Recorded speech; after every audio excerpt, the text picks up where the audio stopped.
De la mano de Jesús y de María en la tormenta. Hoy compartimos esta lectura del Evangelio de San Marcos en el capítulo 10, desde el versículo 13. Jesús bendice a los niños. Les presentaban unos niños para que los tomara en sus brazos, pero los discípulos les reñían. Al verlo Jesús se enfadó y les dijo: Dejad que los niños vengan conmigo, y no se lo impidáis, porque de los que son como ellos es el reino de Dios.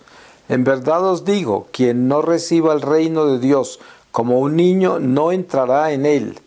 Y abrazándoles los bendecía, imponiéndoles las manos.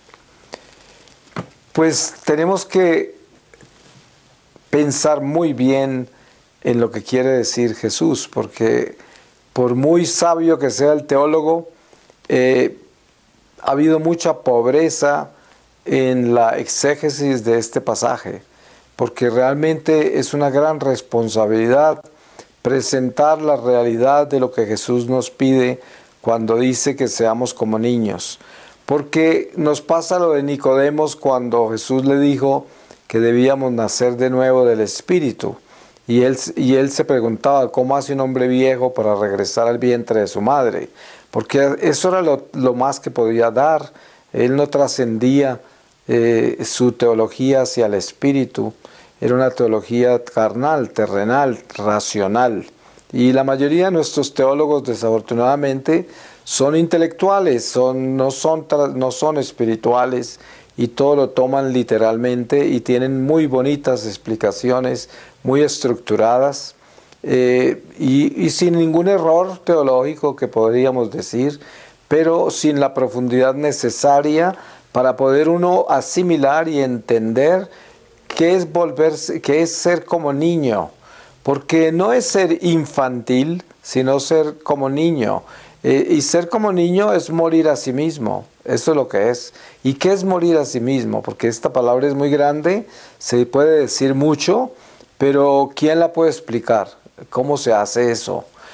Ustedes saben que en la enseñanza que hay de Yahvé, de Dios, en la zarza ardiente, cuando le habla a Moisés, hay algo muy importante en todo lo que sucede allí, que tiene que ver con este morir a sí mismo. Y es que Dios, por primera vez, revela su nombre. Y le dice a Moisés, porque Moisés está preocupado que cuando vaya a Egipto a pedirle a ese pueblo que salga de allá y que él lo va a llevar a la tierra prometida, una labor, una tarea increíblemente difícil. Moisés, entre las cosas que pregunta, dice: y si me preguntan quién me mandó, cuál es su nombre, ¿qué les digo? Y ahí él revela su nombre y dice: diles que yo soy, te envié. Yo soy el único que es, Yahvé, ese es mi nombre. Y aquí la enseñanza que hay muy particular es que hay un solo yo soy, uno solo, porque hay un solo Dios. Y ese Dios es el que es, el único que es. Él mismo lo dice así. Esto es muy claro.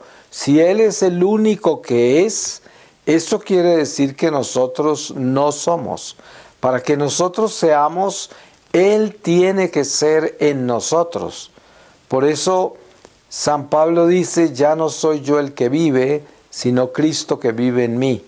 Y San Juan Bautista dice: yo tengo que disminuir para que Él crezca. Todo esto nos demuestra a nosotros lo que es morir a sí mismo. Ya no soy yo el que vive.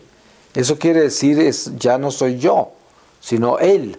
Y esto es lo que Dios pide por medio de Jesucristo en el Evangelio, cuando dice: el que trate de salvar su vida la perderá, y el que se la da al Señor la ganará. Eso quiere decir que cuando uno está detrás de sus propios intereses, detrás de sus propios proyectos, detrás de lo de uno, y no buscando la voluntad de Dios, pues está lleno de sí mismo y no permite que Dios sea el que esté en él. Cuando hablamos, por ejemplo, de obediencia, La obediencia es morir a sí mismo porque uno tendría el deseo de hacer una cosa diferente a lo que le exige la ley, por ejemplo. La ley dice no forniques y entonces uno tendría la inclinación a fornicar. No fornicar sería morir a ese pecado, morir a sí mismo y a sus tendencias y hacer lo que Dios pide. Y así, esto lo traducimos a todas las áreas de nuestra vida y entre más observamos todo lo que nuestra carne pide, lo que nuestro ser quiere, nos damos cuenta cuánto tenemos que hacer para morir a eso y hacer lo que Dios pide. Y en esto está el volvernos como niños. Volvernos como niños es dejarnos de impulsar por sí mismos y hacer lo que es bueno, lo que es puro, lo que es obediente, lo que es de Dios, que es esa inocencia. Obviamente que nosotros por el pecado hemos perdido esa inocencia y eso es lo primero que Dios rescata en Jesucristo, porque redención es rescatar, recuperar la inocencia perdida. Ahora, usted se preguntará, ¿cómo puede uno recuperar su inocencia después de tanto pecado que ha cometido y todas las cicatrices y huellas que tiene del pecado? ¿Cómo hace uno para ser inocente teniendo esas memorias, teniendo esas huellas, esas marcas en nuestro corazón, en nuestra memoria, en todo nuestro ser? Pues lo que sucede es que así como el sacramento de la confesión nos enseña a nosotros que cuando nosotros nos confesamos bajo un acto de contrición perfecto, que quiere decir que verdaderamente nos arrepentimos de verdad, de todo corazón, desde el fondo de nuestro alma, de todo nuestro ser, con toda nuestra mente, nos arrepentimos de verdad, el Señor se olvida de nuestros pecados. Entonces, la gracia de la redención en Jesucristo es que Él también nos enseña a perdonarnos a nosotros mismos, para que nosotros mantengamos no la culpa, sino la conciencia de lo que se hizo mal, para nunca volver a cometerlo, pero sin sentir esa culpa, que quiere decir, eso es recuperar el estado original, que es el estado en el cual uno estaba sin pecado, antes de ser arrojado del paraíso, que es la inocencia. Entonces, nosotros trabajamos para vivir en gracia, y vivir en gracia es haberse arrepentido de los pecados y haberse comprometido a no pecar. Eso es vivir en gracia y luchar contra las tentaciones permanentemente. Por lo tanto, uno ya tiene esta conciencia muy clara de que el caminar es buscar esa inocencia, buscar ser como niño, buscar ser pequeño.